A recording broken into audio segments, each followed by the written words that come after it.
what's up you guys? It's Simon. Welcome back to my channel. So before we get into today's video, there are just a few things I want to touch on. One of those being, if you have not seen my most recent video and you are interested in commissions in any form, whether that's selling commissions, taking commissions, getting a commission yourself, any type of commission interest at all, I would definitely recommend you go check out that video because I'm really proud of it, and I think the company behind it is really cool. So if you're, again, interested in commissions in any format, definitely go and check that video out and then come back to this one.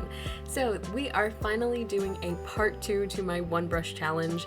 To keep things fair, I once again started out with a ballpoint pen sketch that I will be sketching over, lining, and rendering all using one brush. So since last time I got to use my brush of choice, I figured it was only fair that this time I have no say in what brush I will be using. I will instead be assigning a number to every single brush in my Procreate library, and then I'll spin a little number wheel to get my randomized result. There will be a few exceptions though. I'm going to be excluding specialized brushes and stamps. For example, things like my signature brush, any textures that can't be layered properly like wood or the water brush, and any brushes made to be used for certain things like branches or lightning from the paper-like set, for example. Don't worry though, there's definitely still some interesting options here like flower power from the vintage set or the light brush from the luminance set. I also excluded thick pencil from the lineup since we used it last time, and I didn't want there to be a chance of me getting it for this challenge because that would obviously defeat the purpose. Anyways, with the rules out of the way, let us randomize our brush. So in total, I have 172 brushes that I believe I can use, which that's terrifying. Some of these brushes I haven't ever used before, so after we roll, I'm going to give myself the opportunity to try out the brush and see if I'd be able to get any use out of it. If I'm unable to do things like layer, for example, or get a decent variation in brush size, I'm going to allow myself a re-roll as I want this to be a challenge, but not so much of a challenge that it stops being fun or just looks like a hot mess that doesn't actually reflect my art whatsoever. So, on to the reaction. Okay, so here you can see we have our color wheel. It's got a ton of little sections on it and irrelevant to the actual video, but I do love the color scheme we got going on here. Very autumn. But now we are going to spin and see what we get. I didn't change any of these because I have no idea what they mean or how they affect the actual end result. But it looks like we got 129, which I am not looking forward to because that means it's towards the bottom, which could mean it's one of our really weird brushes. So I'm going to go count and see which one 129 is. Okay, so I'm fairly certain this is our 129, and I can see from here that it has a taper, which is good. Well, is it writing? Yeah, it's got a little bit of a taper, but the thing that we're, well, no, you can layer. So that's concerning because this is gonna be an odd brush to use. Let's see how blending works. So if I switch my blending over, was it in vintage? Yeah. I switch my blending to this brush. How does that work? It's mixing colors. Uh-oh. I think this is our brush. So we now have our brush. The brush we selected ended up being Galaxius? I don't know, from the vintage set. If I had to describe this brush, I'd say it's giving very crime scene fingerprints, which is definitely not something that I was going for, or honestly something that I think I would ever go for. I don't think I've touched this brush, like ever, but unfortunately it does have the ability to layer solidly, blend, and vary in brush size, meaning I have to stick by it. I'm honestly shocked that we ended up with something so textured, given the amount of brushes both Procreate itself and the brushes I've downloaded that are made to mimic traditional materials like pencil, airbrush, paint, and ink. But it's what we got, so it's what we're using. Before getting into the actual illustration, I wanted to give myself the opportunity to test out and familiarize myself with the brush, so I did some experimenting with sketching, layering, and blending so I would be able to use this brush to honestly both of our full abilities. My first impressions were that this is definitely a lot of texture, which for the sketch phase isn't going to be too much of an issue considering it's basically like a pencilish texture if you think about it, but it will certainly make things interesting in line art and even more interesting in blending and coloring considering that I have to layer the brush to fill it opaquely, but I am glad that I'm able to do so so in the first place. So now that we're moving into the actual piece, let me talk a little bit about it. So this is from my friend Scribbletty's own version of Inktober, Scribtober, and their prompt for day 4, which was corpse.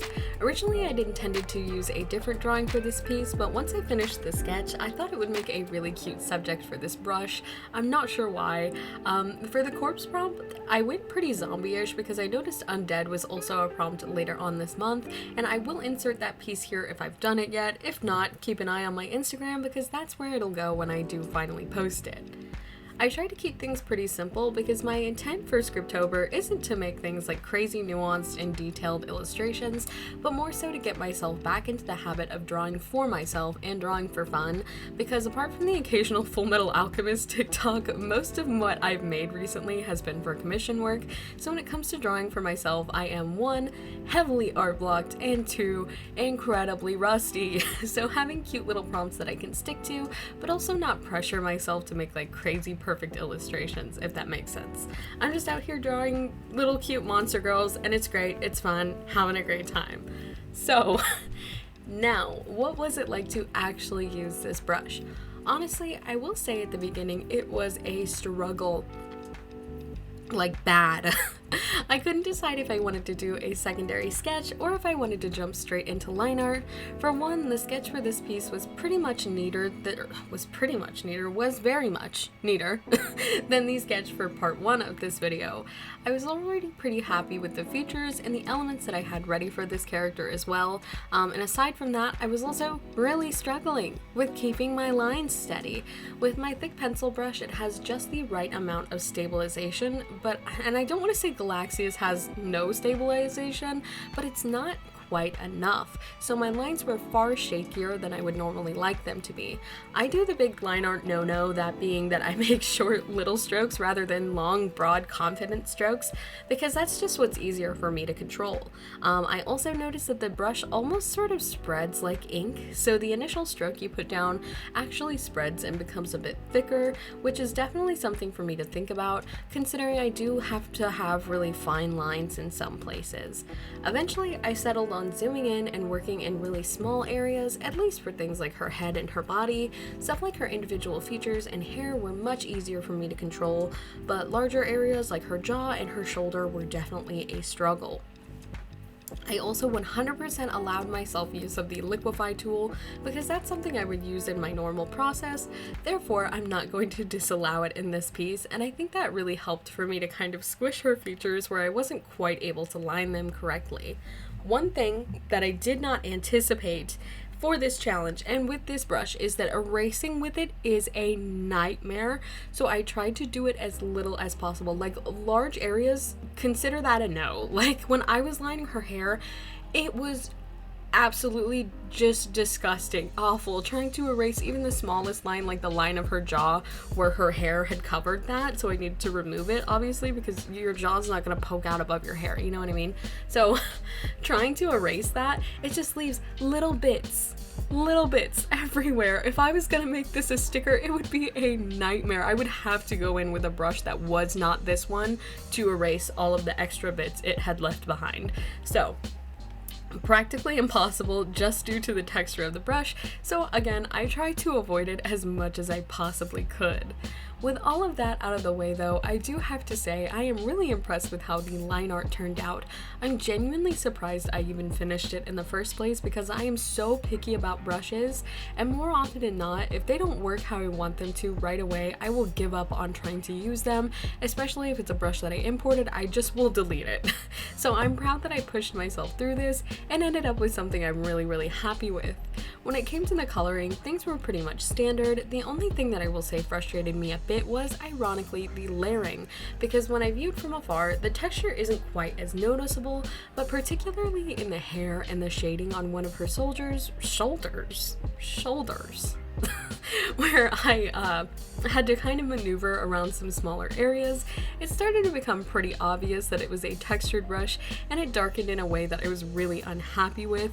I would compare it to like if you were using a semi-transparent brush, like a marker or anything like that, where you kind of have to cover everything all at once in one area, or you're going to get some really weird funky layering. But I went ahead and decided to ignore it for the most part and embrace the texture of it as much as I could. In the end, I think it turned out really pretty. I think it kind of reminds me of old newsprint or comics or something like that. Overall, just really nice. I also wanted to keep the color scheme really analogous because I didn't want to fuss around with color theory and all of that. Again, I wanted this piece to be as cool and laid back as possible, so I kind of just kept it like a cotton candy corpse kind of situation, and I'm super proud of it. I made it my profile picture on my Facebook page because I thought it was adorable, and I'm really obsessed with this piece. Everybody that's seen it so far on, you know, Facebook, Instagram, things like that, everybody's telling me how much they love this piece, so that was definitely a big confidence boost, and it almost makes me want to keep using this brush for my regular work. I can't say I'm definitely going to exclusively use this brush, but I might.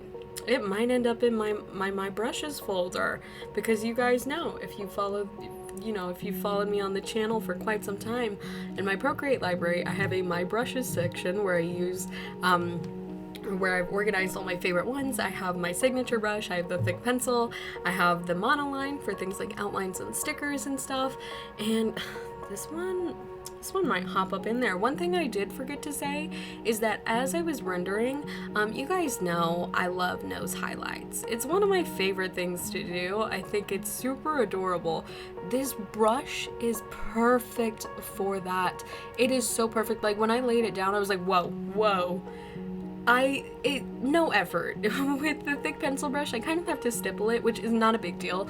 But this was like effortless. I put the brush down and boom, it was immediately like how I wanted to. One stroke. It was adorable. I was like, whoa.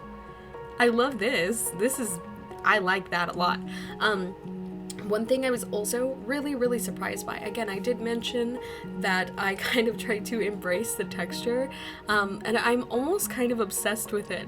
My initial plan for this, because I mentioned the layering so many times, was to just kind of layer until it became solid, like I did when I was testing the brush out initially, but in the end I decided to, for the most part, as much as I possibly could, just go for one layer, and I think that helped the piece a lot. I think if I just tried to make it solid, that I wouldn't have liked the end result as much as I do how it is now, if that makes sense.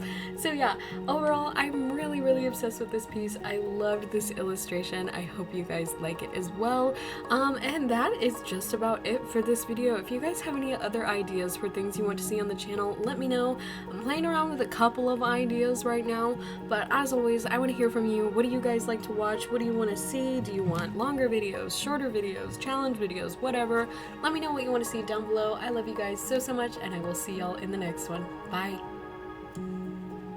Okay, so I don't know how I managed to not get the actual speed paint footage. I hope you guys are okay with being stuck with the Procreate footage, because I love this piece so much that I did not want to redo it. I hope you guys like it all the same. I did want to show you guys some close-ups of the texture and things like that, so you can see what it actually looks like, rather than just the dead-on footage, but I hope you guys still like it. I'll probably do a part 3, so you guys can actually see a brush with some texture being used, but I hope you guys like it all the same. I love you guys so much, and I'll see y'all in the next one. Bye!